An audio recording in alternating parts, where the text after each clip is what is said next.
होत आहेत तो आपल्याला सर्व अहवाल या ठिकाणी दिलेले आहेत.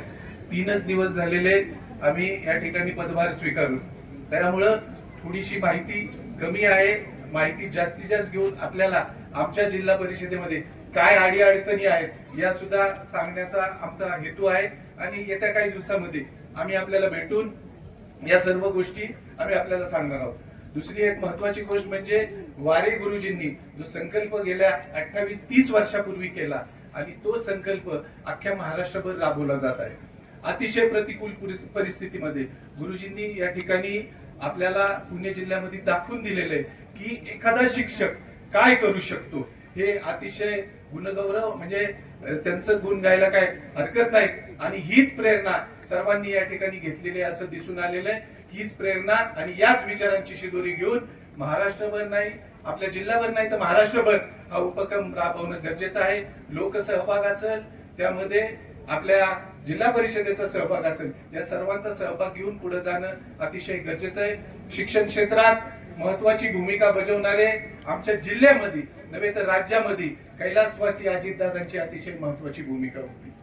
आपल्याला सांगू इच्छितो महोदय मी की पुणे जिल्हा परिषदेचा अर्थसंकल्प जवळपास 300 कोटीचा आहे आणि चालू वर्षी 56 कोटी रुपयाची तरतूद शिक्षणासाठी आम्ही त्या ठिकाणी केलेली आहे. त्यामध्ये महोदय आपल्याही काही सूचना असतील तर निश्चितच येणाऱ्या काळामध्ये आम्ही त्यामध्ये सुधारणा करू.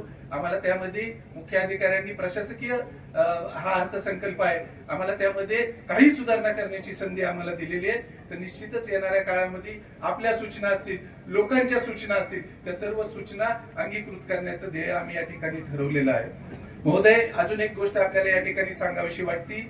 मॉडेल स्कूल आणि मॉडेल पीएचसी हा पूर्ण कार्यक्रम कैलासवासी अजितदादांनी राबवलेला आहे. आणि येत्या काही काळामध्ये मी काही आता एक दिवसापूर्वीच आदरणीय उपमुख्यमंत्री सुनेत्रा वहिनी पवारांना भेटलो होतो. त्यांनी सुद्धा सूचना केलेली की या गोष्टीमध्ये अजून वाढ कशी करता येईल याकडे आपण सर्वांनी लक्ष द्यायचं आहे.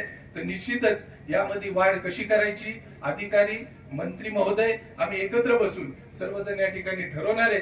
आणि जेवढी आपल्याला शिक्षण आणि आरोग्य क्षेत्रात काम करता येईल अशा प्रकारची भूमिका आमची सर्वजणांची राहणार आहे. जाता जाता एकच गोष्ट सांगेल या ठिकाणी की आपल्याला ज्या मॉडेल स्कूल आहेत त्या मॉडेल स्कूल मध्ये आत्ताच आम्ही या ठिकाणी ठरवलेलं आहे की क्रीडा साहित्य सुद्धा आपल्या जिल्हा परिषदेपर्यंत त्या ठिकाणी देण्याचा संकल्प आम्ही केलेला आहे. आणि काही दिवसातच या मॉडेल स्कूल पूर्ण झाल्यावर आम्ही ते त्या ठिकाणी देणार आहोत.